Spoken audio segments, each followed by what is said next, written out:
After that ban on several journalists that President of the EFF spoke about in his political report, just give us a sense of what have you guys been saying among each other about that ban? Well, Matuba, you could expect the mood to be somber amongst journalists. I mean, we were sitting close to those journalists from ENCA, namely Samgela Masego and Thulasizwe Simelane. And of course, when after Malema had actually spoken about the media, news came in that ENCA had cut the feed and they are no longer going to broadcast, EFF proceedings over the next, coming days. But just to unpack this properly for us, I'm joined yet again by political analyst Mr. Levy Ndou. Mr. Ndou, so I mean, immediately after the party president of the EFF actually spoke about the media, we heard that communique coming through from the ENCA saying that they will no longer be covering this event. What does this also mean for the conference at large? Well, I think it goes back to the relationship that the EFF and the media have, and specifically some media houses.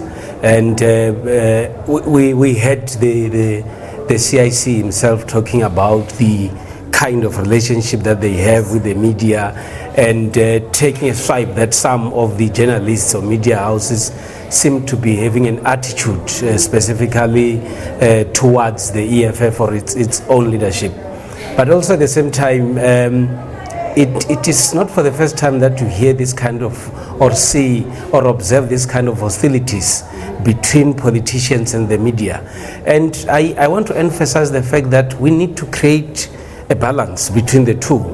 The political parties and politicians, their behavior, their activities have to be covered by the media. And my view is that the political parties, at some point, do need the media. And at the same time, the media has to report in a manner that is quite balanced and not to be seen to be for or against certain individuals. You talk about the history. Let's just take us back in time. I mean, this is not the first time that, Julius Malema had actually barred journalists. I mean, this stems from his ANC Youth League days. I mean, I remember I was young by then, but I vividly remember him calling a person a bloody agent. A journalist, I beg your pardon. For me, the actions, especially by the ENCA, it's an expression of displeasure in the manner in which the EFF has handled the credentials issue. But it also goes again to the media houses and journalists to say, to which extent are the journalists and media houses stand together in solidarity? When some journalists were expelled from a media briefing, I saw an element of division amongst journalists. I could sense some saying that we need to continue doing our professional work and report on what has happened. But to some, there was an element of saying, if you expel or you isolate our journalists, then we also not have to continue with this activity. So it will require some form of dialogue, especially from journalists and media houses, and say, how then do we respond to situations similar to this one? Sitting through those proceedings, a statement came through from the Daily Maverick editor, Branko Brink, and he had said that what the EFF did was actually unconstitutional. How do we then draw the line? This one becomes quite tricky and difficult because this is an event of the EFF, and the EFF has the prerogative to determine those who must attend or not, those who must not attend. One of the reasons provided earlier was that we could not give accreditation to all the media houses that have applied because of a number of reasons, space, and there are too many, and all those kind of reasons. And then as a build-up, you then get a sense that no, other media houses have been isolated because of the relationship that then exists between them and the EFF. And for me, I was expecting a situation where the two had to be mature enough and say, let's sit down and iron our differences so that EFF should continue running and the media houses still have to continue doing their professional work. I know you can't speak on behalf of the media houses, but I mean, you've just said, you just recommend that, all these media houses and the EFF need to come, sit down and have a dialogue. Do you foresee SANEF, do you foresee the editor of the Daily Maverick and ENCA and party leaders of the EFF coming together, sitting down together and actually paving a way forward? Because we can't have a situation like this moving forward. I had an opportunity to listen to SANEF responding to all these issues yesterday on radio. And in their own articulation, they say they've made a lot of attempts to meet with the EFF and they could not succeed. I think now the ball is squarely on the hands of the EFF to say, how then do we move forward? If you're fighting with two media houses, what if you fight with the other two tomorrow and then fight with the entire media industry? That will then create a huge sense of tension between the party and the media houses. But also at the same time, my expectation indeed will be that when they discuss issues that relates to the media in this conference, the delegates of the EFF must be able to come with a clear way forward on how do they as a party have to relate with the media houses, how do they treat media houses, and also at the same time having to acknowledge the concept of media freedom, the concept of allowing journalists to actually do their work without fear or favor from politicians. You talk about the point of solidarity amongst journalists, which I like very much. I mean, you had a situation where this is not the first time that the EFF has banned journalists. They had banned ANN7 journalists. I personally, at some point, was working at ANN7 when they banned us. But one would say there wasn't much support for journalists at ANN7. Then now this happens. I mean, as a media space as well, do you think that we actually united behind each other? I actually don't see that. But I'm actually observing a step in the right direction. There are certain media houses that are being isolated, and you have ENCA coming with a bold stand and say, on the basis of the fact and the reasons provided, we are actually withdrawing our coverage for this event. For me, that is a statement that will require the leadership of the EFF and the entire membership of the EFF to say, what then do we develop the best strategy to avoid a situation where there is tension between leadership and the media houses. And for me, I just don't see any need for tension, because politicians and the media need each other for the purposes of covering events similar to this one, and for the purposes of ensuring that ordinary South Africans are able to know what is actually happening in the different political parties. The last question maybe on media freedom. In the media discussions of the EFF, they had said that there's a campaign from media houses, from journalists, to actually discredit the EFF. Are you of the same opinion? Do you honestly believe that this is true? Well, that will depend, especially on where one is actually standing. I think one area that has actually irritated the EFF and its leadership is the continuous reporting of the VBS Bank and linking it to the top leadership of the EFF. And I think for the EFF, what the poster that they're actually bringing is to say, we have done nothing, we have nothing to do with VBS, but the continuous reporting of these activities seem to be an orchestrated activity only to discredit the leadership of the EFF. But also at the same time, if you have those in the EFF continuously denying what has happened, those that are reporting, if they've got sufficient facts, would not stop to report about such things until they actually prove to everybody that they have got a very tangible story and whatever facts that they are providing are actually true. Okay. So just moving to other issues that were tabled by Julius Malema, especially on his political report. I see that he actually touched, and the basis of his political report were actually based on the 7 cardinal pillars of the EFF. We all know expropriation of land without compensation, nationalization of banks, free quality education, building state and government capacity. What stood out for you? Well, what stood out for me was that firstly, we need to acknowledge the fact that this is the second NPA after a very, very long time.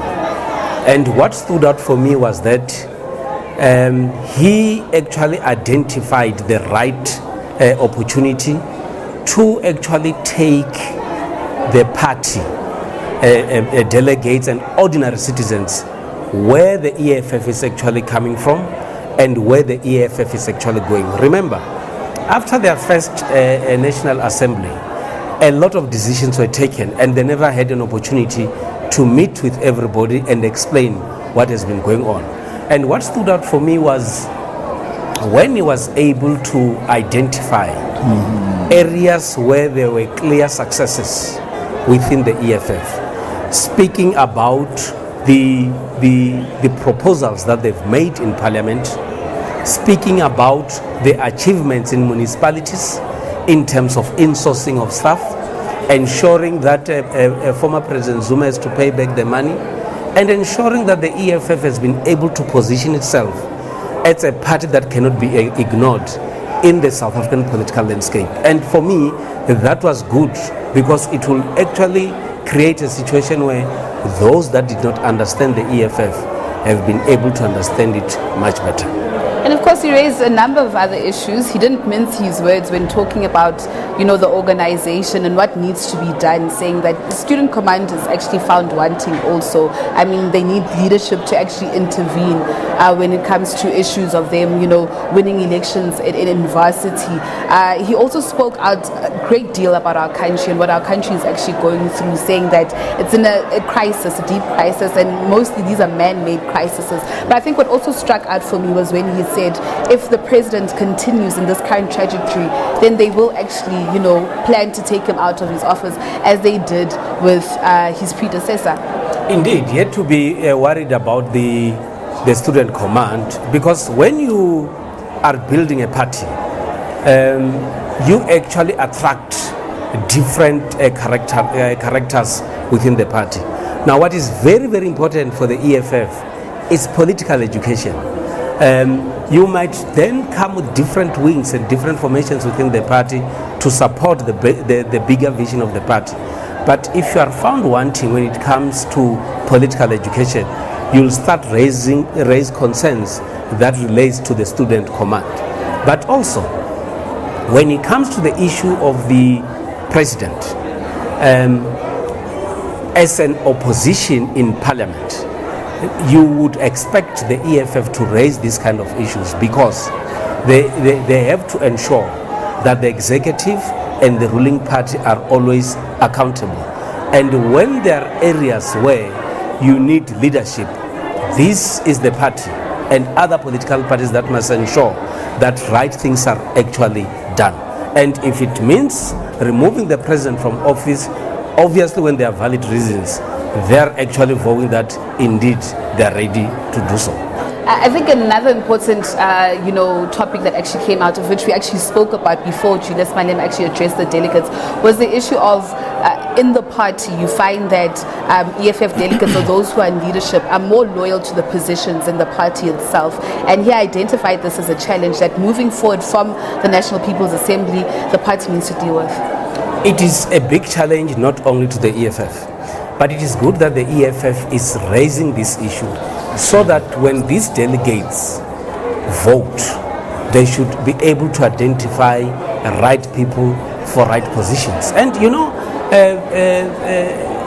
one other area that the CIC touched on was the fact that even in the leadership of the EFF, he says, you would still get people who could not articulate clearly the positions of the party. And that goes back to the item that we're discussing earlier, that you don't have to be impressed by big numbers or a lot of people supporting you in the party.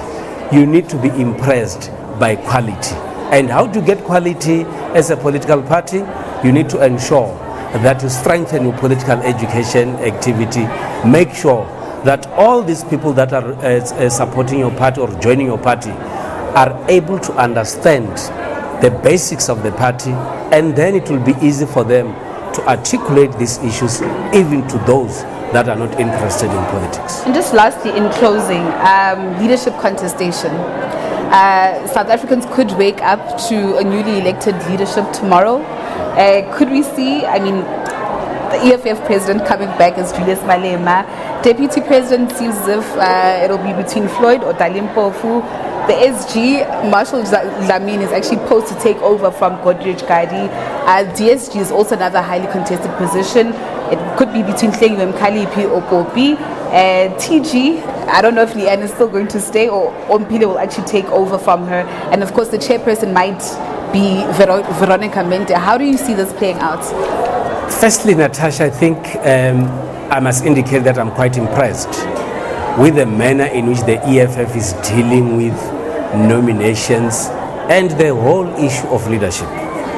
They have emphasized that this is supposed to be an internal party issue, and they've actually succeeded in doing so.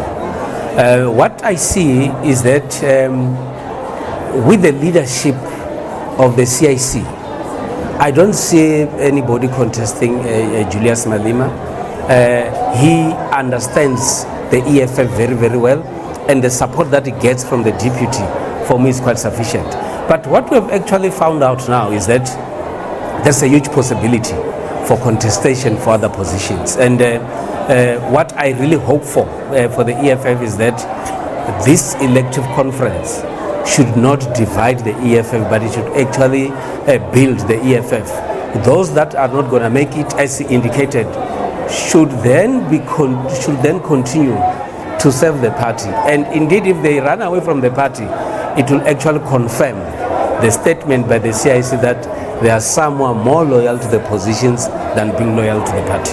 Thank you so much for your analysis. Of course, we will catch up with you later. Of course, that was political analyst Mr. Levy Ndou there, unpacking the political reports that was delivered by party president, or should I say former party president, as elections will take place later on today. And also another hot topic there coming out is that ENCA has now pulled out of their coverage. Of course, we were talking about issues around media freedom, and indeed, I guess a round table is needed, Matuba, where journalists, where SANEF and party leaders of the EFF need to now pave a way forward. You can't have a situation where journalists are actually barred or banned from conference. But of course, as the SABC, we are still camping here at Nasrec, and of course we will give you blow-by-blow coverage and all the latest in regards to the conference, National People's Assembly. Of course, I do leave you in the capable hands of my colleagues. As from me, Natasha Phiri, it's back to you in studio, Maduba. Thank you, Natasha, and you've been doing a sterling job, and look forward to the blow-by-blow coverage of the EFF conference. But we continue with analysts.